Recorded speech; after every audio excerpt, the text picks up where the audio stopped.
اقبال نے جب شکوے کی زبان کھولی تو لہجہ بڑا تلخ ہو گیا، لیکن جب جواب آیا تو سارا نشہ اتر گیا۔ شکوے کا لہجہ بہت تلخ تھا۔ صفائے دہر سے باطل کو مٹایا ہم نے، یہ رب سے اقبال کا شکوہ ہے۔ صفائے دہر سے باطل کو مٹایا ہم نے، نوع انسانی کو غلامی سے چھڑایا ہم نے، تیرے کعبے کو جبینوں سے بسایا ہم نے، تیرے قرآن کو سینوں سے لگایا ہم نے، پھر بھی ہم سے گلا ہے کہ وفادار نہیں، ہم وفادار نہیں، تو بھی تو دلدار نہیں۔ کتنا سخت لہجہ ہوا، لیکن جب جواب آیا تو سارا نشہ اتر گیا۔ لفظ یہی ہیں، صرف صیغہ بدلتا ہے۔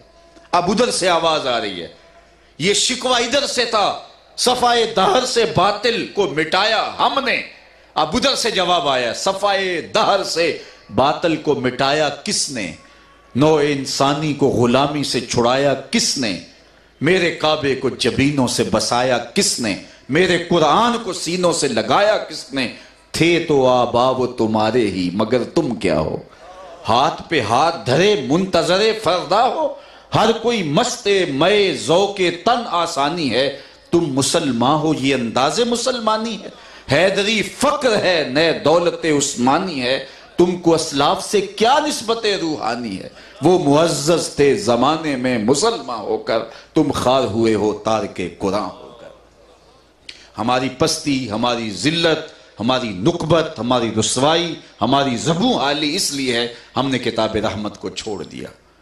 ابھی حضرت فرما رہے تھے کتاب ہدایت تھی، اس کو کتاب تلاوت بنا دیا گیا صرف، اور پھر کتاب تلاوت سے بھی اب صرف کتاب زیارت ہے، اور وہ بھی چند لوگ کرتے ہوں گے، بلکہ طاقوں پہ قرآن مجید پڑھا ہے۔ کیا قرآن اس لیے اتارا تھا؟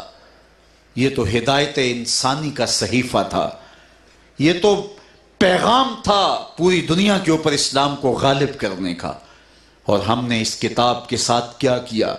یہ ہماری زندگیوں میں چراغاں کرتی، یہ کتاب زندگیوں کے اندھیرے مٹاتی، ظلمت ختم کرتی، یہ کتاب زندہ ہے۔ اقبال نے تو کہا آن کتاب زندہ قرآن حکیم، حکمت او لا یزال است و قدیم، اور آگے کہا فاش می گوئم آن کے در دل مزمرست، این کتاب نیست چیز دیگرست، میں کھل کے نہ کہہ دوں جو میرے سینے میں پوشیدہ ہے یہ کتاب نہیں، یہ کوئی اور ہی شے ہے، یہ پست قوم کو اٹھا کر کے بلندیوں تک پہنچانے والی ہے۔ اور اس کتاب کے ساتھ ہمارا رویہ، ہمارا انداز، اقبال چیخ چیخ کے کہتا رہا ببندے صوفی و ملا اسیری، حیات از حکمت قرآن گیری، با آیاتش ترا کار جزی نیست، کیا یاسین او آساں بمیری۔ تو جاہل صوفی اور کاہل ملا کے ایسے پھندے میں پھنسا کہ تو نے قرآن سے زندگی تلاش نہیں کی، قرآن کی آیتوں سے تجھے صرف اتنا سروکار ہے کہ جب تیرے بوڑھے کی روح اٹک گئی سورہ یاسین لے کے بیٹھ گیا کہ تلاوت کروں اور اس کی روح آسانی سے نکل جائے۔ اقبال کہتا ہے اس میں کوئی شک نہیں ہے، اس کو فائدہ پہنچتا ہے، لیکن افسوسناک پہلو یہ ہے کہ اس کتاب سے بھی تو نے مرنا ہی سیکھا، کاش اس کتاب سے جینا بھی سیکھ لیا ہوتا۔ یہ حیات بخش کتاب ہے، یہ زندگی بخش کتاب ہے، تیری زندگی کو کھڑا کر دے، تجھے عروج اور بانک بن دے۔ تو اس کتاب کو چھوڑا تو آج در در کی رسوائیاں اور ذلتیں اور نکبتیں ہمارا مقدر ہو گئیں۔ آج جہاں ہم کھڑے ہیں شور ہے دنیا سے مسلمان ہو گئے نابود، ہم یہ کہتے ہیں کہ مسلم تھے بھی کہیں معبود، تھے بھی کہیں موجود، یوں تو تم سید بھی ہو، مرزا بھی ہو، افغان بھی ہو، تم سبھی کچھ ہو، بتاؤ مسلمان بھی ہو۔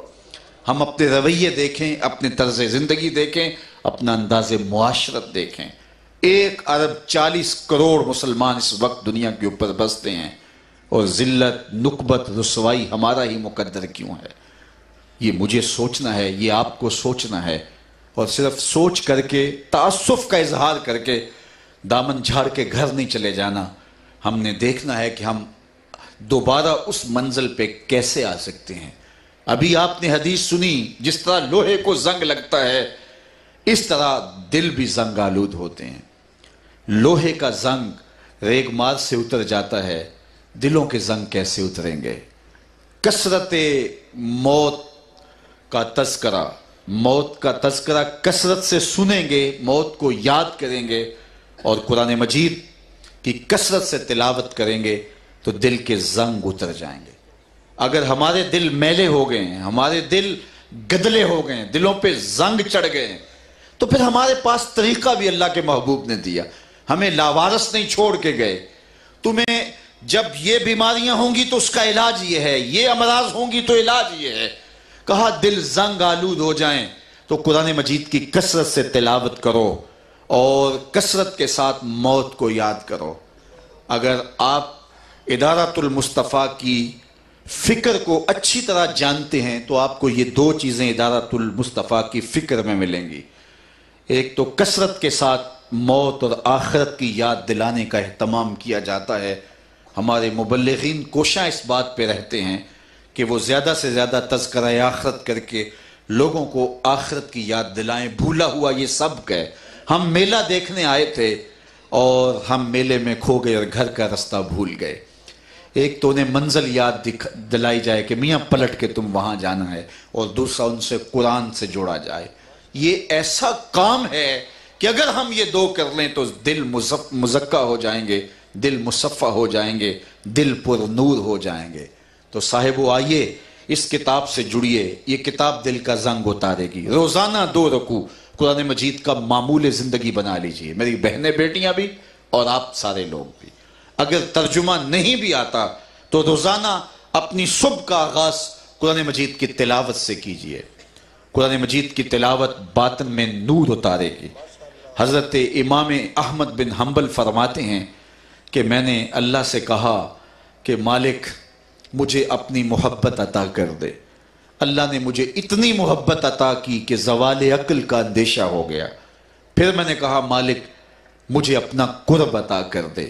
آواز آئی میرا قرب چاہتے ہو تو قرآن سے تلاش کر لو، یہ اللہ کے قرب کا راستہ ہے۔ حضرت داتا گنج بخش علی حجویری رحمت اللہ تعالی علیہ کشف المعجوب میں لکھتے ہیں یہ قرآن تمہارا مرشد ہے، یہ قرآن تمہارا پیر ہے۔ پیر نہیں ملتے اس زمانے میں، یہ قرآن پیر ہے۔ یہ اللہ نے ہمارے لیے ہدایت کا سرچشمہ رکھا ہے، یہ روشنیوں کا منبع و مصدر ہے۔ اس سے پھوٹتی ضیائیں کم نہیں ہوئی، اس کے الطاف و کرم کم نہیں ہوئے۔ یہ آج بھی ایسے روشنیاں بانٹتا ہے جس طرح پہلے بانٹتا تھا۔ تو آئیے اس کتاب سے جڑ جائیے اور اپنی زندگی کو اللہ اور اس کے رسول کی دہلیز پہ لے آئیے۔ یہ محبت کا تقاضا بھی ہے۔ تو کہا اگر تم اللہ سے پیار کرتے ہو تو محبوب کریم علیہ السلام کی اطاعت کرو، فرما برداری کرو، وہ تمہیں محبوب بنا لے گا۔ تم محب بننے نکلے تھے، وہ تمہیں محبوب بنا لے گا۔ تو اپنی زندگی کو لے آؤ۔ 4 دن کی زندگی ہے، یہ ٹوٹتی سانسیں بہت جلد ہمیں قبر کی طرف لے جا رہی ہیں۔ ہم سمجھتے یہ ہیں کہ ہم بڑے ہو رہے ہیں، لیکن حقیقت میں ہم چھوٹے ہو رہے ہیں۔ ایک بزرگ فرماتے تھے مجھے اس بات کی سمجھ نہیں آتی تھی، یہ جو قرآن نے کہا ان الانسان لفی خسر، بے شک انسان خسارے میں ہے، تو میں کہتا تھا کہ انسان تو آگے آگے جا رہا ہے، یہ چرخ پہ جھول رہا ہے، ہواؤں میں اڑ رہا ہے۔ کہاں پہننے کے لیے لباس بھی پورے نہیں تھے، اور کہاں اتنے لباس ہیں، موسم بدل جاتے ہیں اور لباس بدلنے کی باری نہیں آتی۔ ایک دن میں کتنی مرتبہ مرغن کھانے کھاتا ہے۔ یہ اس کے پلازے دیکھیے، مارکیٹیں دیکھیے، اس کی تارکول کی بچھی ہوئی سڑکیں دیکھیے، اس کی رنگوں سے سجی ہوئی دنیا دیکھیے، فراٹے بھرتے ہوئے ہواؤں میں جہاز دیکھیے، اور پانی کا کلیجہ چیرتے ہوئے بحری بیڑے دیکھیے۔ انسان تو کہاں سے کہاں چلا گیا۔ قرآن نے کہا انسان خسارے میں ہے۔ کہا مجھے اس بات کی سمجھ نہیں آتی تھی۔ میں ایک دن سمرقند کے بازار سے گزر رہا تھا، وہاں ایک آدمی پھٹے کے اوپر برف رکھ کے بیچ رہا تھا اور آواز لگا رہا تھا۔ یہاں تو وہ یہ آلو چھولے بیچنے والے بھی اور پاپڑ بیچنے والے بھی کوئی آواز لگاتے ہیں، امرود بیچنے والوں نے بھی ٹیپ بھری ہوئی ہوتی ہے۔ تو وہ پتھر کی سل پر برف رکھ کے بیچ رہا تھا اور ساتھ آواز دے رہا تھا۔ اس کی آواز کیا تھی؟ ارحمو ارحمو الا من یذوب راس مالہ، او گزرنے والو میرے پہ ترس کھاؤ، میں ایسا تاجر ہوں جس کا راس المال پگھلتا جا رہا ہے۔ چونکہ برف ایسا سودا ہے جو گاہک کا انتظار نہیں کرتا۔ آپ کپڑا بیچتے ہیں، آج گاہک نہیں آیا، ہو سکتا ہے کل 2 آنے مہنگا بک جائے۔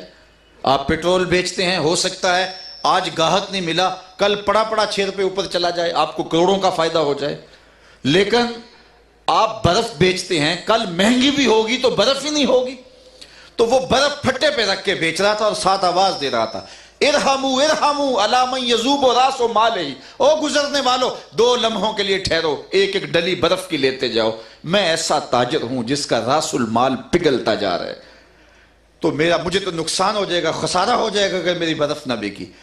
تو وہ کہتے ہیں جب یہ اس نے آواز لگائی نا تو میرے قدم رک گئے، تو میں نے کہا مجھے ان الانسان لفی خسر کا ترجمہ سمجھ میں آ گیا۔